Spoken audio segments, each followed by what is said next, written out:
2024 का साल हरियाणा बीजेपी के 5 सांसदों के लिए सबसे बड़ी सरदर्दी लेकर आ रहा है। वो उनके लिए मझधार के हालात पैदा करता हुआ नजर आ रहा है। दरअसल हरियाणा बीजेपी के 5 सांसद चाहते हैं कि 2024 के लोकसभा और विधानसभा चुनाव में उनकी संतानें भी एडजस्ट हो जाएं, उनकी सियासी लॉन्चिंग हो जाए और उनकी नई पीढ़ी को उनकी सियासी विरासत संभालने का मौका मिल जाए। लेकिन दिक्कत इस बात की है कि बीजेपी के अंदर इस बात की पॉलिसी नहीं है कि एक ही परिवार के 2 लोग चुनाव लड़ें। हरियाणा में सिर्फ वीरेंद्र सिंह की फैमिली ही ऐसी तकदीर वाली फैमिली रही, ऐसी सौभाग्यशाली फैमिली रही जिसमें मां प्रेमलता को उचाना से विधानसभा का टिकट मिला और उनके आईएएस रहे बेटे बृजेंद्र सिंह को हिसार से लोकसभा का टिकट मिला। लेकिन 2024 के चुनाव में बीजेपी हाईकमान ने ऐसी किसी भी संभावना से इनकार कर दिया है। राजस्थान, मध्य प्रदेश और छत्तीसगढ़ के चुनाव में भी बीजेपी हाईकमान ने सिर्फ एक परिवार से एक टिकट देने का काम किया और इसलिए सांसदों को चुनाव लड़वाकर उनके बेटे बेटियों को चुनाव लड़वाने से इनकार कर दिया।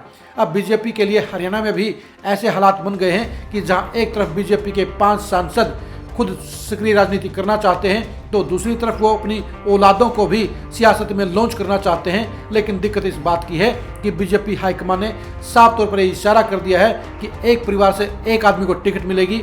यानी अगर ये बड़े बड़े नेता खुद पॉलिटिक्स करना चाहते हैं तो 2024 के चुनाव में उनके बेटे या बेटी को टिकट नहीं मिलेगी और अगर वो अपने बेटे या बेटी को टिकट दिलाना चाहते हैं तो फिर ऐसे में उन्हें खुद की चुनावी पॉलिटिक्स को अलविदा कहना होगा, टाटा बाय बाय कहना होगा। सबसे पहले हम बात करते हैं फरीदाबाद के सांसद और केंद्रीय मंत्री कृष्णपाल गुर्जर की। कृष्णपाल गुर्जर अपने बेटे को तिगांव से टिकट दिलाना चाहते हैं। वो अपने बेटे देवेंद्र की तिगांव सीट से विधायक बनाकर सियासी लॉन्चिंग करना चाहते हैं, उन्हें बड़ा नेता बनाना चाहते हैं। लेकिन दिक्कत इस बात की है कि बीजेपी हाईकमान या तो पिता को टिकट देगा या बेटे को टिकट देगा। ऐसे में केपी गुर्जर के सामने ये गंभीर संकट आ गया है कि वो खुद की सियासत छोड़े या बेटे को सियासी तौर पर लॉन्च करें।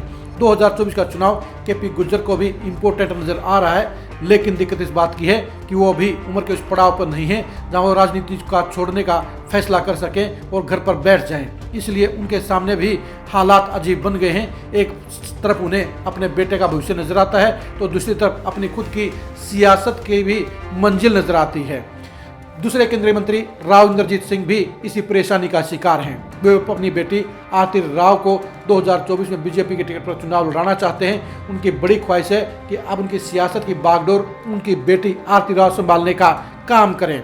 वो कह चुके हैं कि आरती राव 2024 में चुनाव हर सूरत में लड़ेंगी क्योंकि बच्चे अब बड़े हो गए हैं और ऐसे में वो अपने फैसले खुद ले सकते हैं।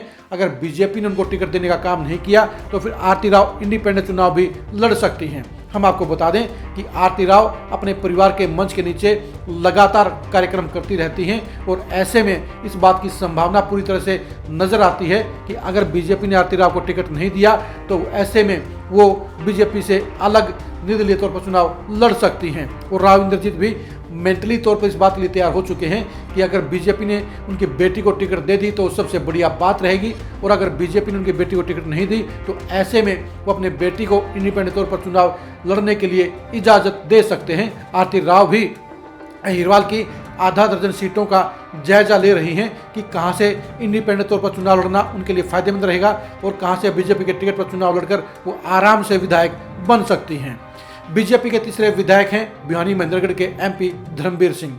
धर्मवीर सिंह भी 2024 के चुनाव में अपने बेटे मोहित को सियासी तौर पर लॉन्च करना चाहते हैं। वो चाहते हैं कि उनके परिवार की सियासत को उनके बेटे मोहित आगे बढ़ाएं। लेकिन दिक्कत इस बात की है कि वो खुद भी अभी राजनीति से रिटायर नहीं होना चाहते और ऐसे में इस बात की कोई गुंजाइश नहीं है कि उनकी राजनीति में सक्रिय रहते हुए इनके बेटे को टिकट मिल जाए। या तो उन्हें अपने टिकट की कुर्बानी देनी होगी या फिर अपने बेटे की लॉन्चिंग को 5 साल के लिए और डिले करना होगा। बीजेपी के चौथे सांसद बृजेंद्र सिंह हैं। बृजेंद्र सिंह इसमें हिसार से सांसद हैं और उनके टिकट कटने के भी पूरे आसार हैं। अब दरअसल सवाल इस बात का पैदा हो गया है कि अगर उनकी टिकट कटती है तो वो क्या करेंगे। ऐसे में या तो उनकी मां प्रेमलता उचाना से चुनाव लड़ेंगी या उनकी मां अपने टिकट का बलिदान देकर बेटे के लिए उचाना सीट खाली करने का काम करेंगी। ज़्यादा संभावना इस बात की नजर आती है कि प्रेमलता चुनाव नहीं लड़ेंगी और ऐसे में उचाना से उनके बेटे बृजेंद्र सिंह चुनाव लड़ने का फैसला ले सकते हैं। बीजेपी के 5वें सांसद हैं रमेश कौशिक। वो सोनीपत से सांसद हैं और 2024 के चुनाव में वो भी अपने बेटे को राय विधानसभा सीट पर टिकट दिलवाना चाहते हैं। रमेश कौशिक सोनीपत से लगातार 2 बार के सांसद हैं और 2024 के चुनाव में वो अपने बेटे को सियासत में लॉन्च करना चाहते हैं। उन्होंने अपने बेटे को जुडिशरी से त्यागपत्र भी दिलवा दिया है और अब उन्हें सियासत में लॉन्च करना चाहते हैं। लेकिन दिक्कत इस बात की है कि यहाँ भी परिवार को एक टिकट मिलेगी, लेकिन रमेश कौशिक इस बात के लिए मेंटली तैयार हो चुके हैं कि अगर उनके बेटे को टिकट मिलती है तो वो सक्रिय राजनीति से दूर जा सकते हैं। अब सवाल ये उठता है कि बीजेपी के इन 5 सांसदों के सपने कैसे साकार होंगे। एक तरफ उनके सामने इस बात का बड़ा सवाल है कि वो अपने बेटे बेटियों को समय पर सियासी तौर पर लॉन्च कैसे करें, उन्हें विधानसभा संसद में भेजने का सपना कैसे साकार करें, और दूसरी तरफ इन सभी के अंदर अभी अपनी खुद की सियासत की आग बची हुई है। इस आग को बुझे मन से कोई भी ठंडा नहीं करना चाहता।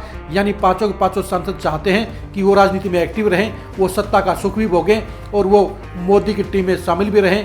लेकिन दिक्कत इस बात की है कि उनकी अगली पीढ़ी उनसे सियासी उत्तराधिकार मांग रही है। वो अपने आप को सियासी तौर पर लॉन्च कराना चाहती है, वो समय पर एमपी और एमएलए बनना चाहते हैं, लेकिन बीजेपी हाईकमान इस बात पर राजी नहीं है। कांग्रेस में तो जहां एक परिवार के कई लोगों को टिकट मिल जाती है, वहीं बीजेपी हाईकमान ने फैसला कर लिया है कि एक परिवार से एक को ही टिकट मिलेगा। और इसलिए बीजेपी के इन 5 सांसदों के लिए इस बात की सबसे बड़ी सिरदर्दी पैदा हो गई है कि वो अपने बच्चों का क्या करें, अपने बच्चों के पॉलिटिकल करियर को वो कब शुरू करें। अगर वो 2024 में अपने बच्चों को सियासी तौर पर लॉन्च करते हैं तो ऐसे में इन 5 सांसदों को अपनी चुनावी राजनीति को छोड़ना पड़ेगा। उन्हें एडजस्टमेंट के दूसरे तरीकों पर गौर करना पड़ेगा। अपने आप को एडजस्ट करने के लिए बीजेपी हाईकमान से कहना पड़ेगा और अपने आप को एक्टिव पॉलिटिक्स से दूर करना पड़ेगा। लेकिन दिक्कत इस बात की है कि फिलहाल 5 ही सांसद एक्टिव पॉलिटिक्स से दूर नहीं जाना चाहते। वो अभी पॉलिटिक्स में एक पारी और खेलना चाहते हैं, यानी एक चुनाव और लड़ना चाहते हैं। लेकिन अगर वो इस चीज़ पर कायम रहते हैं, अपनी पॉलिटिक्स को जिंदा रखना चाहते हैं, तो ऐसे में इन 5 सांसदों में से किसी एक के भी बेटे बेटी को 2024 में विधानसभा का टिकट नहीं मिलेगा, यानी वो सियासी तौर पर लॉन्च नहीं हो पाएंगे। अब देखने की बात यह है कि ये 5 सांसद खुद की पॉलिटिक्स और बच्चों की सियासी लॉन्चिंग में से किसको चुनने का फैसला लेते हैं।